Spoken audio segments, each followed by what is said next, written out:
Welcome to Ask SQL Family podcast.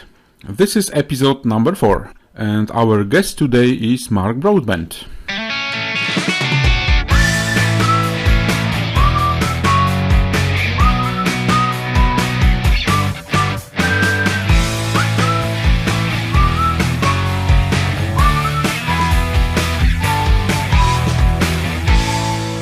Hi, Mark. Hello there.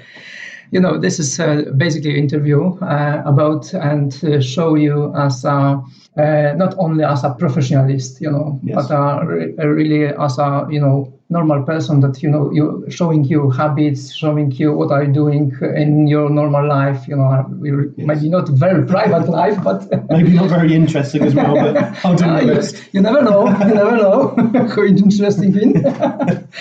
But yeah, basically, we were talking about a lot of different things. Yeah. So, Yes. so let's start at the beginning and from the really simple thing, like what is your name and where are you living?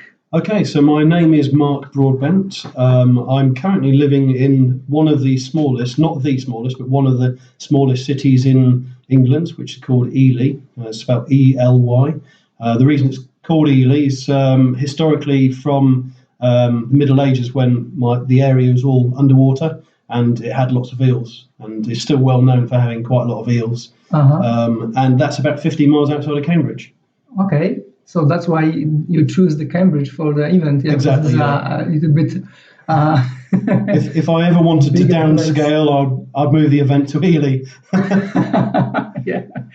Okay, and what are you doing for life? I know something about it, but Okay, so I work primarily in SQL Server as a consultant stroke contractor. For the last couple of pieces of work that I've done, they were all performance tuning related, and I'm currently working as a BI developer, which for me, I guess is kind of interesting because I've always tended to side on the DBA administrative side of things, and I think it's obvious to everyone that BI and business analytics are heavily on the rise, and machine learning. So there's certainly an area I'm wanting to move into just so that I can pay my bills. Yeah, exactly. Yeah, and that's the future. Yeah, It is, yeah. IT, and everyone probably need to go in that direction. Yeah. Well, I'm still waiting for the day that a robot can do my job, and then I can go and sunbathe all day. Let's talk about your blog and your Twitter activity, Facebook activity. Okay. Probably, are you a fan of social media? I think if you'd asked me that a couple of years ago, I'd have definitely said yes. I love the way that social media can connect us all. For instance, we knew each other long before we've met face to face, purely because of social media. And I think when you can put faces to people, it's you're not having to waste time on that uncomfortable stage of getting to know someone. You already know what they're about by that stage. The reason I've become a little bit negative with social media is because of a lot of the political things that have been going on recently, and the way that a lot of people have been shut down by others just because they hold a completely different view. So I've been guilty myself of posting political tweets or political post just saying what my opinion is on things, and it's I've had a lot of negative comments, which makes me angry when people are mean, but I've decided to try and keep social media now just purely technical focused, and maybe all those irrelevant things such as like, I'm having a really bad day today, or the train ride is terrible today, those kind of things, because I think it's better when everyone gets on and are friends. Yeah, basically, people doesn't like the politics. The other people has a different opinion about that. Yeah, so let me tell you about my blog, because for me the blog was really the starting point of everything. I was one of those frustrated people in my company at the time. My ideas were kind of ignored by management, and I felt they were very good ideas, and I came to the realization that it wasn't so much that I wanted them to do what I was saying, it was more that I wanted someone to acknowledge that they were good ideas. And this was the whole reason I started blogging. I thought if I could just put my ideas out there of how I do something, how things are done, not only could the whole world contradict me and say, actually, you might find this is a better way to do it, but I would actually help people in those things that they might not know how to do themselves, and even get people saying, "Oh, thank you very much for helping me." But it was more a way of me, just getting my stuff out there, so I was no longer this frustrated individual that was being ignored. And the name of my blog is, I guess, interesting to some. It's called 10bulls.co.uk, and many years ago, I think everyone goes through their Buddhist phase, or certainly has an interest in Buddhism, and I do like the Buddhist mentality of be good to everyone, treat everything with respect, including animals, and we all to certain degrees adhere to that as far as we can. But 10 Bulls is really from, I'm not really sure how to describe this, but there's some wooden prints, Buddhist prints, where it describes this man's journey with a bull and how he tames the bull.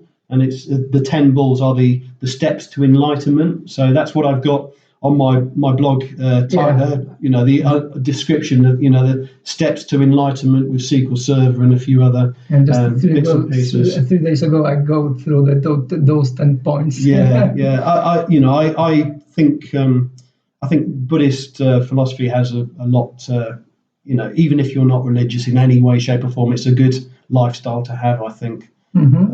I don't always adhere to it, but I'd like to think I'm a good person. Okay, you mentioned something about the respect for animals. That means you are a vegetarian? Well, this is where I said I don't always adhere to it, because I did I can't remember how long ago it was now, but myself and my wife both did become vegetarians, and we were vegetarians for 10 years. Oh. And the reason we stopped being vegetarians, we had 2 children, and at the time, our first child started to pick up really bad eating habits. And the minute we want our children to decide their future and their life, and so the minute anything meat came on the table at school, it was like, oh no, I'm not eating that because it's meat. So I made a conscious decision with the wife that we can't have them picking up our bad habits, and so I actually forced myself back onto meat, which was probably one of the hardest. Sorry, my tummy's rumbling. It was one of the hardest things I've actually done to eat. That first, it was a bacon sandwich, and to actually eat that bacon sandwich was really difficult, because when you walk through a supermarket as a vegetarian, you smell so much meat around the place, and it always used to make me feel really sick, and I wasn't sure how I was going to react eating that first meat, to get a piece of meat. And you know that those data, like the meat consumption is growing every year. I mean, I think when my kids have grown up and moved out, there's a very good chance that I'll become maybe not a vegetarian, maybe a pescatarian, so just eat fish. Pescatarian, yeah. First heard. Oh, right. So it's somebody that doesn't eat red meat, but they eat or chicken, but they eat fish and seafood. Okay. So you're getting a lot of protein that way, but you need, But I also found it's very difficult, certainly in England, to be a vegetarian, because if certainly from a fast food perspective, to just go somewhere and get some fast food, it's all meat. It's really, really hard. Because those days it's very cheap, unfortunately. Okay. About your company, let's back to and one question about your company. You are doing your stuff across the whole UK, or? I will go wherever somebody wants me. I mean, obviously, if I do travel into Europe to do some work, which very, very rare that would happen. Obviously, it would have to be financially viable for me to do that. But yes, my work is really focused in the UK, and primarily I do most of my work in London. I work with a lot of financial companies, so most of it is in London. Okay, London is not very close to it's not, but it's not. Yeah, it's not too bad though. Every day, probably spend about an hour and 20 minutes. Going in there, so it's time to read a book. An hour and 20 minutes in one direction. One direction, So, but yeah, And this is the price for you do what you living do. outside of London and Exactly, working yeah, in London. exactly. Yeah. And which one was the first? Your blog or the SQL Saturday in Cambridge? Oh, my blog. Your blog. I think I started my blog in 2009, and the first SQL Saturday in Cambridge, if I remember correctly, was 2012. 2012. Yeah. Okay, so this is fifth or sixth edition. I think we had 1 year where we couldn't run due to personal circumstances, so I think it's the fifth. Mm-hmm. Yeah. Okay. How big is a team which is preparing this event? Well, that's a very good question. So, I'm very busy at the before moment, the event. Yeah, at the moment, I primarily do 90%, maybe even more. Well, yeah, I do 90% of the work, and my wife also does a substantial amount of work, and that probably makes up the other 5, 6, 7%. And I've also, this year, we've got a SharePoint MVP called Paul Hunt, who's joined the team, and I'm hoping, and he's doing a good job today so far, I'm hoping that he's going to help, become a really key figure from the SharePoint front, and we can both work together. Yeah. He's doing a cracking job so far today, leading the volunteer team at very short notice. So, I think my biggest problem with this event has always been the delegation of tasks. I've had people in the past doing stuff, and it's always been very difficult, partly because I'm very protective about the stuff I do, because I want it done to a certain level. I'm very exactly how you want it. Exactly, and exactly how I wanted, that the T's crossed exactly the right way. And I'm also, I think one of my weaknesses as a person is that I expect too much from people as well. Mm-hmm. But yeah, I think that's my biggest challenge going forward, to try and make this event not just seen as, this is Mark Broadbent's event. I want it to be seen as just an event. Yeah. I want it to be seen as an event in its own right. And the day will come when I don't want to do this anymore, because it does consume a lot of my life, and I want it to still keep running, even if it becomes a different event. Like sometime in the future, SQL Server and SharePoint in their current format are not going to be SQL Server and SharePoint. I personally believe. So I would like the event to, whether it's called an Azure, I know there's Azure Saturday starting now already, but if it's an Azure-based event or even more of a generic event, I want it to continue without me. Yeah, good. So that must be the next question. So because of those things, are you a perfectionist? I really am. I'll give you one example. I noticed I check things over and over and over again until I'm 100% happy. And I noticed that one of our sponsors, in one place, had been spelt. They had an I that was missing in their name on one of the agendas that I'd sent out. So I was really annoyed about that. And we had already instructed the printers to start printing our schedules. And so I said to the printer, look, stop, we've got to get this I in. And so they did it for me. And lo and behold, I forgot to update my materials. So last night yesterday, when I sent out the agenda, the brochure to everyone, it has that missing I. So that really annoyed me. But I'm too much of a perfectionist. Yeah, it's cost. That's a lot, but I think it's a DBA trait, though. As DBAs, I always say we need to be pessimistic. We have to expect the worst, and also a perfectionist. You have to have pride in what you do. It does slow you down, but at the end of the day, problems do not happen. Your servers will not crash and cause you in a serious issue. If it crashes, you'll be prepared. You'll know exactly what to do. You'll have your disaster plan ready. Yeah, so exactly. It does help in those kind of things. B. Exactly. Plan B and also Plan C. Also Plan C, yeah. It depends on the project and exactly. the big solution. Okay. How long or from science version do you working with SQL Server? In numbers of instances, or how long? So I started, I believe it was 1997. SQL Server 6.5. 6.5. Yeah, and it was either 1998 or 1999 was my first clustered experience. So it was SQL 6.5 running on a Windows NT4 cluster, which the NT4 back then was called Wolfpack. NT4 clustering is called Wolfpack. The whole reason that my career kind of veered off into an HADR avenue was my experience there, and it was because I was exposed to a serious disaster of the cluster. It was the financial manager at the time, and I made no secrets of nobody was allowed to go in the server room at all without my permission. And anyway, one evening I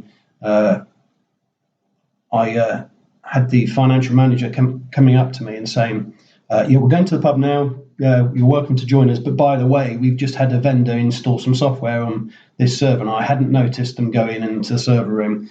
The whole cluster died when they were down at the pub.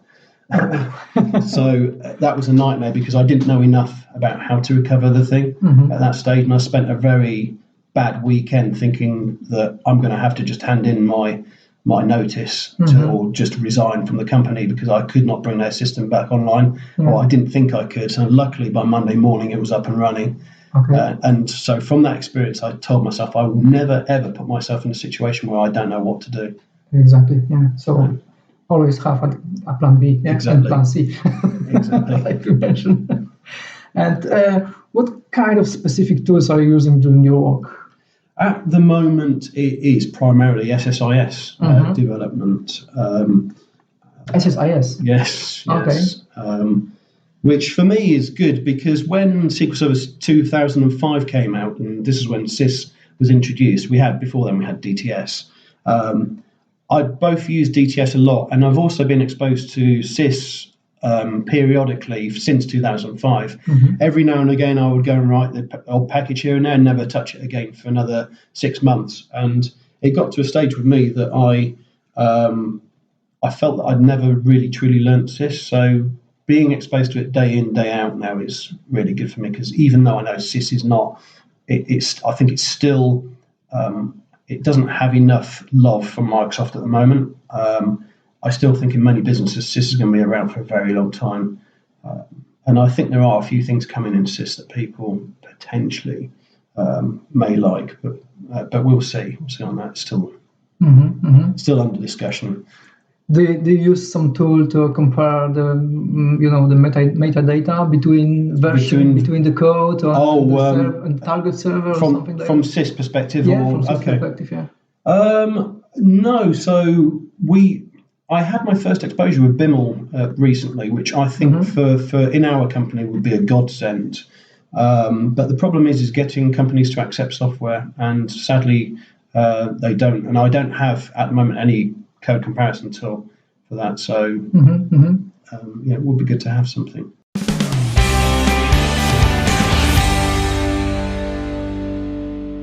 As a speaker, how are you preparing yourself for a speech? That's a session. That's a very good question. When I first started, I used to put an awful lot of energy into it. I think you are very unconfident about your abilities, and even now, I look at myself and I don't feel like I'm a good speaker. I think I can get through, and I think I produce some good material, but I'm always my biggest critic. So because you are a perfectionist. Exactly. Probably that's why. And so I've done sessions and people have come up to me and said, "Oh, great session." And I think they're actually taking the mickey by saying that. I think they're just joking by saying that. So I don't think so. How I used to do it was when I worked in a data center when I first started speaking, I would actually go into the server room and I would go through the entire session speaking to the servers out loud. Which it was interesting because the very first session I did, you could almost hear me shouting. I had to, because obviously when you're trying to project your voice with servers humming in the background, you start getting very vocal. So that was something I had to try and be careful of, not to shout too loudly, especially if I'm on a microphone. As the years went on, I do less and less rehearsal as such, but what I will always try and do is I will try and run through a session perfectly once and have it recorded, and this is my top tip. I will have it recorded, And then I hate listening to my own voice, or at least I hate hearing everyone. Yeah, Believe exactly. me, yeah. But I particularly hate me talking and hearing me talking. Mm-hmm. So the way around that is when I've got this really good session that it could be really badly pieced together, but just in sound bites. But then when you play it along, it's now a perfect session. So this is really good on a dictaphone to just put sound bites down and then rearrange it all. So you've now got a perfect session. And I will just replay the session over and over in my head. And I've got a fairly good, I wouldn't say photographic memory, but I've got a fairly good memory. And I'll just play it over and over and over and just watch the slides as I'm speaking. And then by the time I'm ready for my session, I've pretty much learnt the session. So that I'm not having to stand up and speak at all. I'm just listening to myself over again. And obviously demos that have to be practiced as well. But I find that. So it works, but I think in reality that works really well. But I think it could be substituted with or not substituted, improved by maybe 1 or 2 rehearsals as well. But, I've got so little time these days that's partially why I cheat. Let's talk about the MVP. Yes. Yeah. How long you have? So I think I was first awarded in January 2016. And it became almost a running joke for a lot of speakers who were friends of mine that I didn't get awarded. And one of the reasons why I hadn't got awarded up to that time is I think there was a freeze in the UK on new MVPs. So that even though that you were potentially doing loads and loads of things in the community and maybe were at a certain technical level, there's nothing really they felt they could do about it, because they obviously have a budget to have a certain number of MVPs. But Microsoft now have turned that on their head in the UK, and more new people are getting MVPs. So I suspect I was one of the first batch of MVPs. And so it was funny because the year that I did get awarded it, I'd had like 20 nominations at the same time for it, which I don't know what the record is, but that was a lot. But the thing with the problem was huge competition. Excuse me. I think that my biggest problem with the MVP that I told a couple of close friends of mine, the worst thing about getting the MVP is now they could take it away. So it's always one of these things that I don't take too seriously. And I'll be entirely honest with you. When I got my MCM, the Certified Master certification, I was literally punching the air in delight and jumping around. And when I got the MVP, even though I was delighted to get it and pleased I have it, it wasn't the same elation because there's an awful lot of people out in the community, yourself included, doing these things that, it's very easy to either not get appreciated and not get recognition, or at least feel you don't get recognition for these things. And so what I really don't like is when people get awarded the MVP and then they start acting in a different way, like, they're super special. I think all of us are the same. Even people that just attend events, we're all the same. We're all on the same level. Some of us may spend a bit more time maybe doing a bit more community stuff. Some of us may spend more time doing technical stuff. But, there's nothing, we shouldn't really feel any different or special because of it. Yeah, sure, but still, it's award. Yeah, so it's an award. So I think if you are MVP, so you can feel like a special guy. What I would really love, while we are on this broadcast, what I would really love to happen with the MVP program, and it's something I have mentioned, when we've had these discussions in the MVP forums and stuff, is I would really love there to be like. If financial things are a consideration for the numbers of MVPs, I would like there to be something extra that maybe is just a stepping stone into the MVP. We recognise you as being technically gifted and contributing your gift to the community, and you're kind of almost there. So you're on this initial stepping stone program. Now you have insight into all our up and coming technologies, and you can contribute to the community better because of this. You have more connections, more leverage with Microsoft, and more say what happens. And from that, then there'll be a lot more people, a lot more community. And then the next step is just saying, yeah, well done, you've now achieved the level we want. So I think there needs to be something like that rather than these random, or to people it does almost seem like a random selection. Do you think this is the random currently? It's not random. I'm being very unfair in how I'm talking about this, but it's not random. But I think I'll give you an example. If nobody had ever voted for me or nominated me, doesn't mean I'm going to get the award. But if no one had, I almost definitely wouldn't. Yeah, true. And so people someone can must nominate you. Someone must nominate you, and this is something I'm very, I do try and nominate people. If I've seen people do a lot in the community, I will nominate people. I mean, they obviously have to be up to a certain technical level as well. But I will nominate people because I think it's important that people get recognised. Even just the nomination for some people is enough, and I will always explain how it works as well. You're not guaranteed anything. You will not be notified if you don't get the award. Don't be upset about it. We will keep trying to see, to nominate and see what happens down the line, and just keep doing what you do. Exactly. But I don't think it's important that people should not work towards the MVP. They should see it as like a fringe benefit almost. Yeah, I think. No, exactly. Like you said, just do what you want to do, and that's it. Yeah, and focus on that, not about the award. Yeah.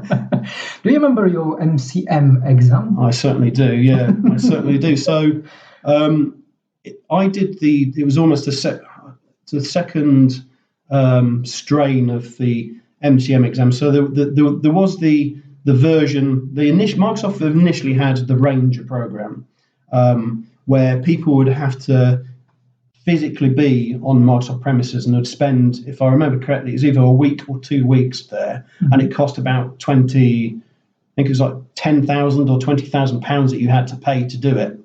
Very, very restrictive. You had to get your company to obviously sponsor you to do that. And even back then, I was thinking, I'm going to save up £10,000 to do this. It's going to take me a few years to maybe save that up, maybe longer than a few years, but I'm going to do that. And then they changed the name of the Ranger program into the MCM, and they still had that for a time where you had to visit for a week or 2 weeks and pay the money. And then I think it was like 2010 or 2011, and I really became aware of the MCM through people like Brent Azar that were blogging about the stuff at the time. And then they changed it so that all you needed to do, and say all you needed to do, you had to do a almost 4-hour knowledge exam, which was it was a bit like we're all used to with the Microsoft multiple choice or multiple guess exams, but it was a little bit more intense than that. And the questions were a lot more clever. Full day. But even just sitting an exam for 4 hours in itself is like, regardless of the fact it's multiple choice. But that was quite a hard exam to do, and I passed my knowledge exam. Must have been 2012, I think it was. And then we also had what's known as the labs, where you physically have to dial in to Microsoft's premises and you connect to their servers and their lab environment. And I can describe it as this: imagine your very worst day at a company when absolutely everything that could go wrong goes wrong. And this is exactly what we had. We had scenarios. If I remember, there were 12 questions. That doesn't actually sound very much in itself, but there were 12 questions that you could spend half an hour to an hour on just one of those.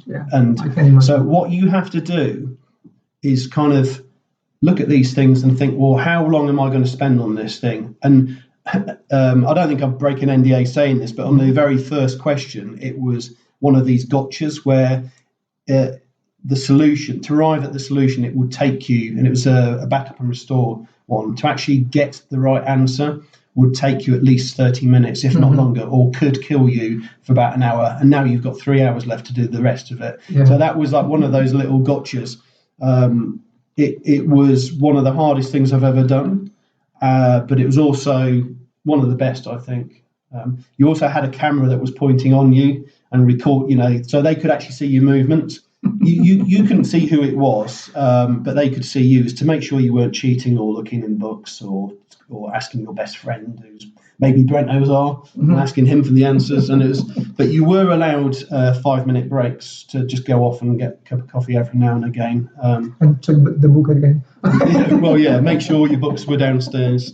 And all the paperwork as well. You're allowed to.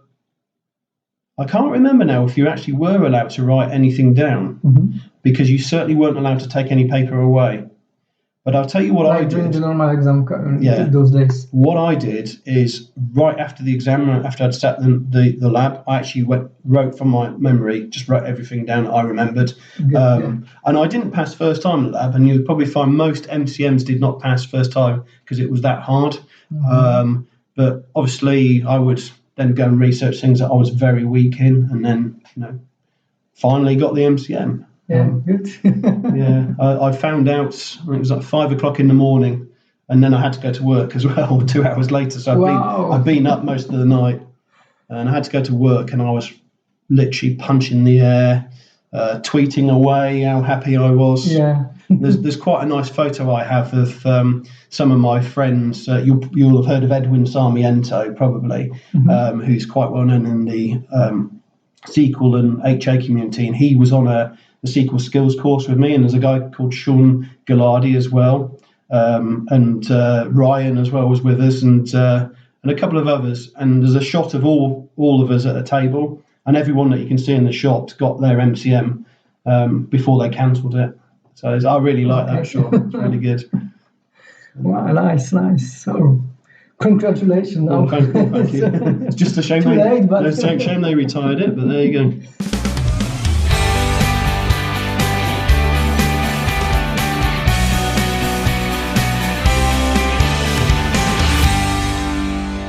Let's change the topic a little bit.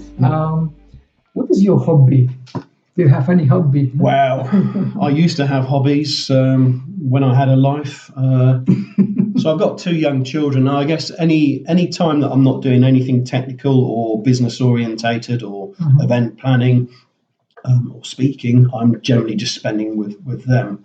I can imagine. I mean, there was a time that I could tell you lots of different hobbies that I used to do, which I struggle to remember now. But I mean, one of the things I'm still quite passionate about is film.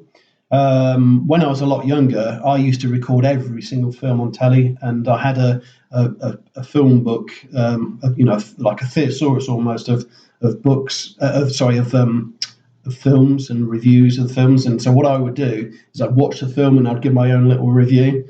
And I was watching an awful lot of films. Like every day I was watching about 3 or 4 films. So I'm a big fan of black and white films. Watch an awful lot of black and white films. My favourite film of all time is Night of the Hunter, starring Robert Mitchum.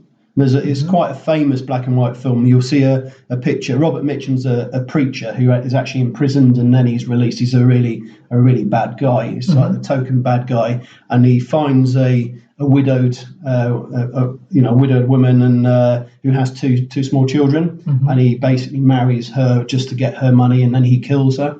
And the 2 children try and escape him, and he comes after them because they actually buried the mother's money, if I remember correctly, and he doesn't know where it is. So he's got to get these children, and he's obviously going to kill them when he finds them. And there's I think one of the things in the film that I really love, it's an amazing, it's a frightening image, is that the way he killed the mother was I think he tied her up in the car, and it's like obviously an old-fashioned car, and one of these open top things, and he drove it into the lake.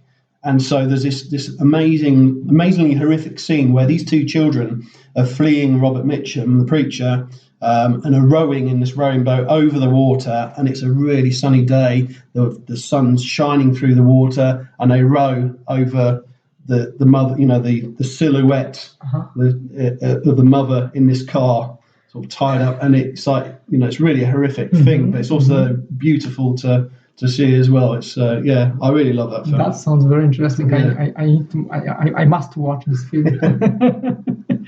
But probably those days you don't have time for not as much. No, when I do less speaking and less event running and have less children, but it's not possible now. Yeah. Yeah, it's true. Okay, so then how about your life-work balance? How do you do that? How you can My children would tell you I manage get it that? wrong. My children would tell you that I do far too much work. I find it quite hard, really, to switch off from work and from my life. But if I have definitely turned off from work, don't try calling me, don't try emailing me, because I'm not going to reply to you. But generally, I spend too much time doing work, and I do need to maybe get more of life balance and spend more time with the kids, I think. Something I'm really working on. Last year, for instance, I did so much traveling. My wife said to me, in fact, she said to me over social media, funnily enough, that shows you how often I was away. She said to me over social media, looking forward to next weekend. It's the first weekend in 3 months that my husband will be around. Wow. So I was doing so many events, and it cost a lot of money, and I had to turn around and say, why am I doing all this? What benefit am I doing? You get into, it's almost like a thrill when you speak, and it becomes an addiction, and It's very hard to choose. It's very hard to keep up. Yeah. So you're still looking for this perfect way for I you? am, yeah. But this comes back down to, people volunteering as well, and getting involved and taking responsibility for tasks that I may have done in the past.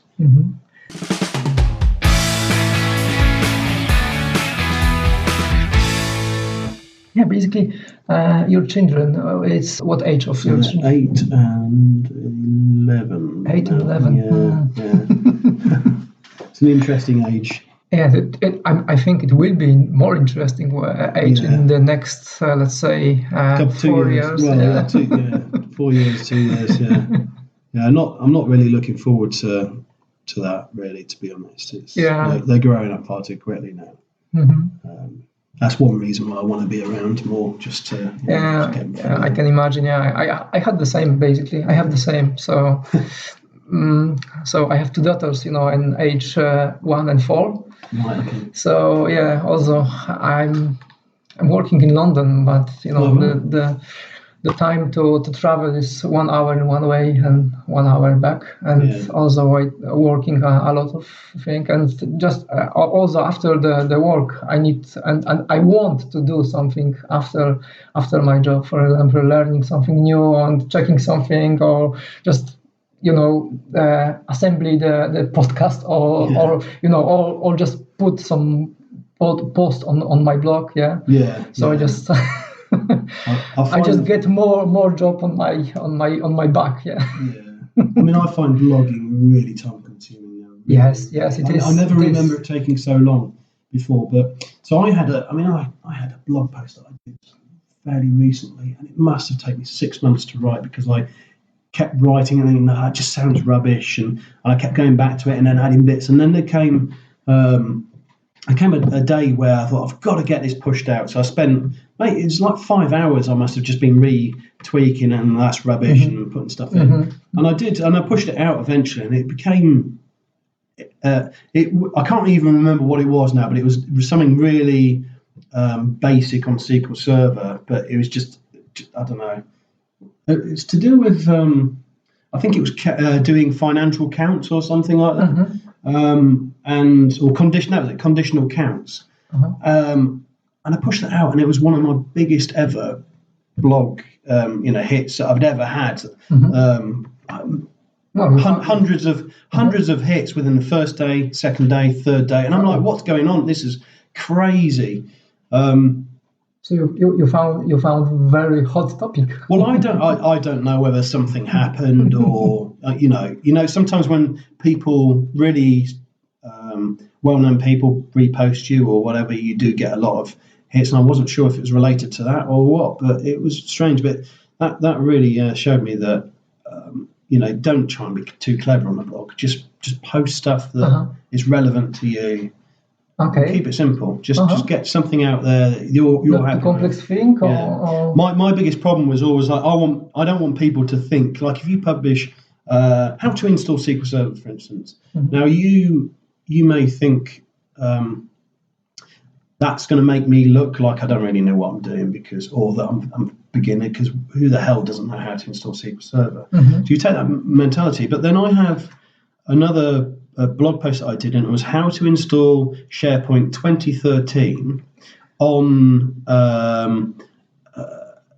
evaluation edition of Windows, if I remember correctly. Now, there at the time, you could only download the eval edition of Windows. You could not download the Service Pack 1. If you try to, I remember that bug. I spent a lot of time to. So I spent this blog post. I spent ages in. I found lots of different sources, but none of them actually tied up the answer neatly, concisely, and step by step, and it all worked. So I basically looked at all these different sources, and I was doing it myself, and I thought, let's just get it how I would want to. That blog post is probably my most successful blog post ever. Wow. And it's SharePoint. I must double check that. So, yeah. So anyway, I've got a 2016 version that I'm going to have to do to, keep the hits going.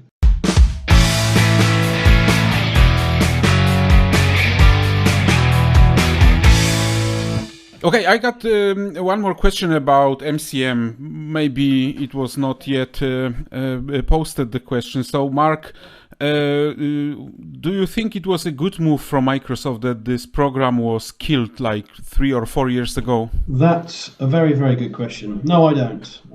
I think every MCM that sat the MCM believes the same thing as well. It's funny because there's a lot of people out there, well-known figures, and I've heard... so I get this a lot on Facebook. A lot of my friends on Facebook who are SQL Server people are quite critical of the MCM, saying, bad things like, oh yes, that's why I never sat the MCM. It sounds to me almost like they want to justify in their heads, why they don't have one, because it's one of these silly, frivolous exams that Microsoft did. And my response to them is always the same. And I say, I never hear of an MCM saying that it was a waste of their time to do it. And that maybe if you'd done it, you'd realise what value it had. And so what you'll get is a lot of MCMs who did sit the exam. They're very passionate about the exam, and I know fellow MCMs who I respect highly, but I don't actually know them personally, but I respect them because I know what they went through to get the award. It wasn't one of these things where you could do a transcender exam and then pass a test. It was a lot of work, a lot of white papers. And I think what Microsoft have done, they've almost put the MCM in, I'm trying to think of the right term, but it's almost one of these fantasy things now where, there's these people that are called MCMs and there's no way for other people to ever get in. It's all, I see other MCMs almost as this like fantasy figure almost that they have this. And I think Microsoft really need to give all these top quality SQL people some way to demonstrate to others how good they really are. I don't think it's fair that they can't do that. There has been a lot of talk. You guys will probably be aware of the Microsoft Professional Program where there's a data science. I think they've changed the name of that at the moment. But there's the data science course that you can do and get that's right, yeah. So it will last. I think it takes a year to do this. And I've heard really good things about this. I've heard Thomas Larocque talking about it on his blog. And there's talk actually about Microsoft doing something similar for DBAs for maybe an MCM level certification. I think something like that might be good. But no, I think it's a bad idea Microsoft cancelled, and hopefully one day they will reconsider. But the story always goes that the reason it was cancelled is because Microsoft Learning weren't making enough money from the program. And that was it. That was the bottom line. Oh, well, I was expecting that something will be, if the program is cancelled, then something new will come into the light. But for 4 years, I haven't seen anything like that. So that's why I'm very surprised, because it was really valuable program in terms of knowledge that you have to possess. And, I think one of the problems, isn't it, though, that the world, our world is really changing. So, there will come a time very quickly that the traditional DBA is not going to exist. We're going to be expected to do a lot of things in cloud and, a lot of things in maybe other technologies, like Linux is a classic example. And how on earth are Microsoft going to do an MCM level test for all of those things. You'd be sitting like 50 exams maybe and 50 lab tests to get anywhere close to that. They do, maybe they need to have something though that's a lot harder to pass than the current MCP exams. Yes, that's right. And you've been talking about DBA, and I also observed that the role of DBA is getting less and less maybe important, because there are a lot of features in SQL Server that tries to, let's say, eliminate the DBA, like, for example, auto-tuning of queries and smart backup for That's some right. companies could be a good idea not to employ DBA because you can have backup into cloud. Do you think we go in the right direction? In terms of companies' perception for the need for DBAs, no, I don't think we're going in the right direction. In terms of how Microsoft are trying to improve the experience on their products, I think they are. Yeah. But I think what they need to be really doing is making the experience better for the people administrating the product, rather than maybe trying to eradicate. And I'm not sure they're trying to eradicate. I just think it's a consequence of what they're doing. But I think having certain people such as the DBA's positions under threat because of all these technologies is actually a false thing for companies to do, because in my experience, DBAs are definitely not regarded as highly as they were at one stage, or not as much as a requirement for companies. If you ask this company, do they want a data scientist or a DBA? The data scientist will get the job. Now, however, that said, there is nobody more important than a DBA in a company when there is a fault on the SQL Server. Suddenly, the DBA becomes the most important person in the room, and all the managers are suddenly taking an interest. And I think maybe more could be done from maybe Microsoft even to educate companies on what their requirements really should be. In order for us to support you, you need to have a DBA looking after this product, the deployment, the settings and everything, and they need to be following maybe our best practices. Otherwise, you're unsupported. And that way companies won't think they don't need DBAs. They'll think, well, we do need a DBA, but we maybe don't need as many DBAs. So it's interesting the way things are going, and time will tell. Because when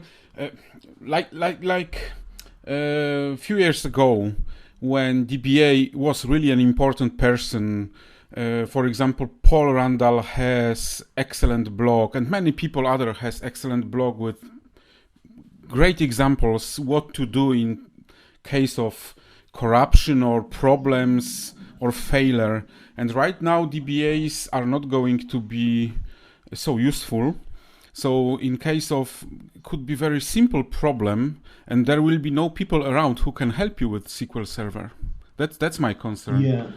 Because we all know that the minute that Paul Randall becomes a data scientist is the day that we need to stop doing DBA work. That's right. But I mean that we do have a scenario where so we've got this new thing now in 2016, I think it came in, where we have the multiple temp files can be set up on installation now. But we have this thing where there's going to be lots of legacy settings where, you have to be able to administrate the whole environment to a certain level and standard. And just having newer products do things automatically, it may do it automatically, but it may be wrong. Yeah. Yes. It may be on that server that you've automatically installed SQL Server with 4 temp files. That might not be right. It may be that, maybe in 6 months' time, the plan is to put more, more CPU power in the server, and suddenly the temp DB thing may be wrong for your server. There's an awful lot of things that cannot be automated or set. So, not yet. Like the classic is auto growth settings. That's right.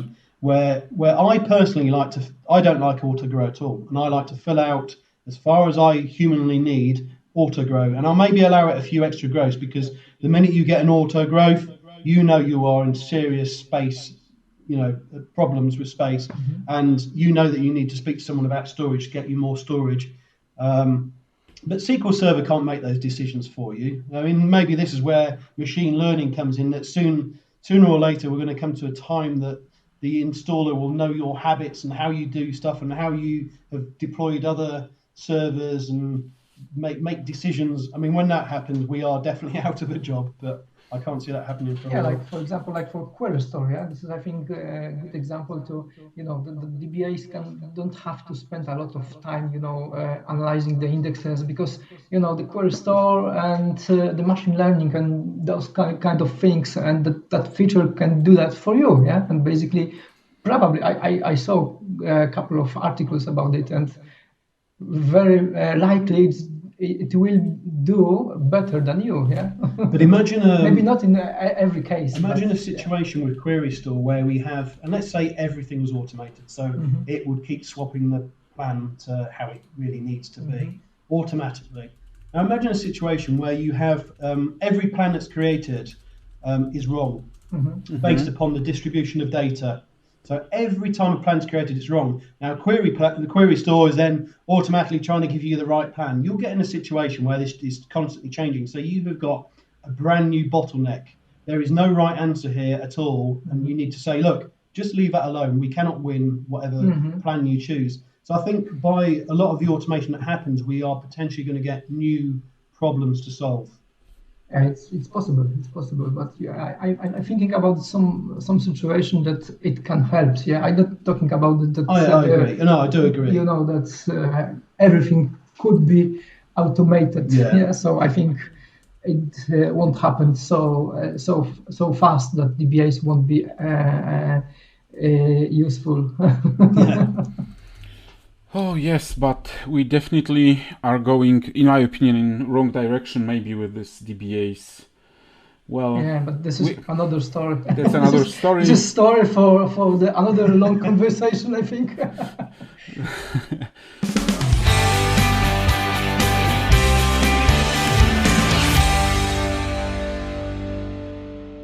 So maybe some other question. Other topic. Mark, how did you start your journey with SQL Server? I hope this question was not yet. Good question. Yeah, exactly. It was next question. Oh, that's an excellent question. So I was first a Novell man, and I did pretty much everything in this company, from desktop support to Novell server support. I love Novell as well. And I was working for a Saudi Arabian company at the time, and see, I have a different perspective on pirate software than other people, because I think pirate software can actually lead into positive things. There was one of our managers at the time, so I'm not going to name the company here because of the pirate software, went to Saudi Arabia, came back with a CD of lots and lots of different bits of software on it, one of which was NT4. And back in that time, finding jobs of different skill sets was very hard to move into unless you had experience. So I actually tried out NT4, got really good with it, and I love the experience as well. And then I very quickly got a job working for another company, doing the same sort of stuff, but in purely Microsoft technologies. So NT4 server, NT4 workstation, and there was also back-end software such as Exchange Server, which I was also exposed to, but also a piece of software called SQL Server. And this SQL Server installation used to manage all the corporate documents at the time. There's a product called PC Docs Open, and it would store the images of the corporate documentation within SQL Server. And so that was my first piece of exposure to SQL Server. And then I very soon realized that I wanted to focus more on SQL Server. And back at that time, SQL Server 7 was on its way out, and there was a beta training, a training course that came out, a beta training course. And my boss said, put yourself on a training course for SQL Server. So he was expecting myself to book on 6.5 training. I booked myself on the beta training course. And all of a sudden I became very good at SQL 7 and very marketable to other companies. And that's kind of, the rest is history, really. That's how I moved on. Yeah. So it was good. It was a good move. Yeah. Basically. It was a very good move. how often are you a speaker on different conferences? There was a time. During the year. Yeah, so last year was probably my peak, and I must have spoken at a conference maybe every other week, maybe. And so last year I think I went to America 4 times to speak. Europe, anything from 6 to 10 times. A lot of time. So this year a lot less. I've probably done about 4 conferences so far. Okay. Probably do about 3 more before the year's out. Yeah. Okay. Have you ever been in Poland? I haven't. No. You guys have a couple of conferences there, don't you? Yeah, we have a very big conference called SQL Day. Yeah, SQL Days. Yes. Yeah.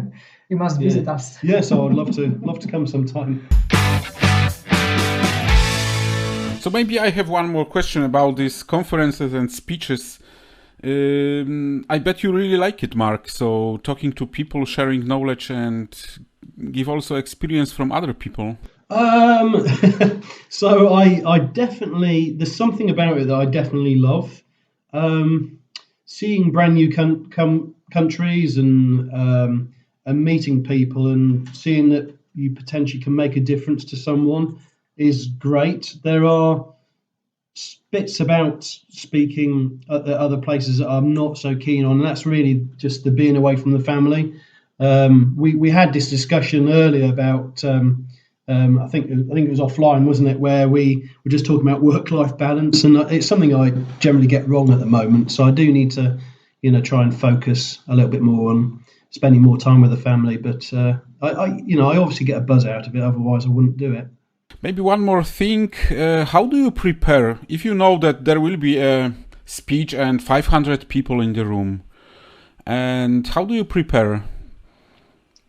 Well, we talked earlier about I will listen to a recording of myself doing the session, and I will listen to it over and over again. But another thing that I do is I learnt it in my very first presentation. I felt the nerves coming, and I told myself, "This is good. Use it to help focus." So when I feel nerves coming, I will always tell myself that and instruct my body to kind of go with it, take the nerves, take the adrenaline, use it. And whenever I tell myself that, the nerves and any shaking that I ever did have will subside. I'm fairly good though now, to be honest. I don't get as much nerves as I'd really like, because I'd like to have that adrenaline. I think it's a good thing to have, always to try and stay on the edge of just falling apart or delivering the most amazing session. Recently, Rob Sewell posted a very good article about it. Yes. He mentioned that you should be nervous exactly. before your session. It's a good thing. I think for me, I've done so many presentations now, it's very hard for me to get those nerves, and I almost don't like not getting the nerves. Another thing I found very successful for me is I always like to have a beer whilst I'm presenting. Oh, yeah. So I think I'm quite unique in this. I've done it a few times and I've had really good feedback when I've done it. So I think it just relaxes me a little bit, and I also think it's quite awesome as well. You're given a session, and you're obviously going through a stressful period, a stressful hour, but then you've got beer and you can chill out and you can enjoy it. And I've actually found it a really good experience. I've come out of sessions that I've done and thought that was a great session because I've had a beer. So that's another top tip. Definitely worth to check. Maybe in SQL Saturday next Saturday in Poland, I will have to check it if it is possible to talk and drink at the same time. Okay. Currently, you are very good professionalist in your topic. I mean, in terms of SQL Server and probably a couple more things. And the question is, are you still teaching something new during some conferences? I do every now and again. I do add in a new topic or a new session, and I don't necessarily tend to talk about a lot of the old legacy stuff. It's always it's sometimes about up and coming technologies, and Microsoft do like you to kind of push their up and coming technologies. me, it's more from an interest perspective, and I will be very neutral in terms of how I will explain the topic. For instance, I am one of the biggest critics of Stretch database. If you want to ask me about it sometime, but that's another story. So I do try and talk about a lot of up and coming things. I mean, Microsoft have asked me recently to talk about GDPR, and I don't know too much about it yet, so I'm going to have to start learning. So. Yeah, that will be a very hot topic. Currently, it's a very hot topic. We have time to mid of the May or the beginning. Yes, of May a few months. Year. Yes.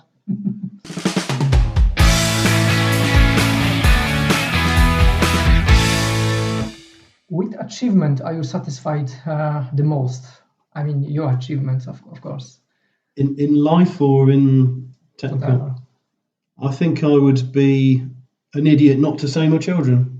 I'm not a very emotional guy at all, or I bottle my emotions. You're And from an anger perspective, I could be very annoyed about something, but it would take a lot of me building that annoyance up to actually demonstrate that. I mean, I may very casually say that I'm annoyed, but you'll never feel threatened by me losing my temper. And so, the last time I cried, I think was the birth of my son, and the time before that was the birth of my daughter. And it kind of surprised me, actually. I was overwhelmed with emotion when my daughter was born. It had been quite stressful and a long time coming, because it was a really long birth. And I walked out of the room and it was all over, and I went in quietly into the bathroom they had, and I literally just cried a little bit, because it was just. It took a lot out of me, but you won't see me crying anywhere else, I'm afraid. So still, I think you are an emotional guy, because during for my daughter, I didn't cry, so I should say that I'm not emotional guy, but probably you are. Maybe I am. I'll be honest, I have found since the children, things really get me now. That didn't used to. Like if I can watch films now, and I can feel the tears coming and in the cinema, and be like, what is wrong with you? And certainly before the children, that never happened. So I think something has flipped in my head. Yeah. Which is a good change, I think. Maybe. Do you have any animals at home? If you'd asked that a while ago, I'd have said, I'd have probably said one cat. And we lost a cat last year due to old age, and now we've got a dog in the last few months, and we've got two brand new cats as well. So the house is a menagerie of children, pets, and the wife, of course. And what's your daily habits? Get up, go to work, go to Starbucks, and come home, watch a film with a wife, go to bed. That's literally it. Oh, and also every day I will probably have a gin and tonic in the evening as well. That's a really nasty habit that's formed over the last 6 months. So every single day I'll generally have a gin and tonic, and it's costing me a lot of money. So the last question, if you can hear me, would be, what would you say to people who would like to start studying IT science? Where should they go? What specialization should they take, in your opinion? In terms of data platform, let's say, it could be some...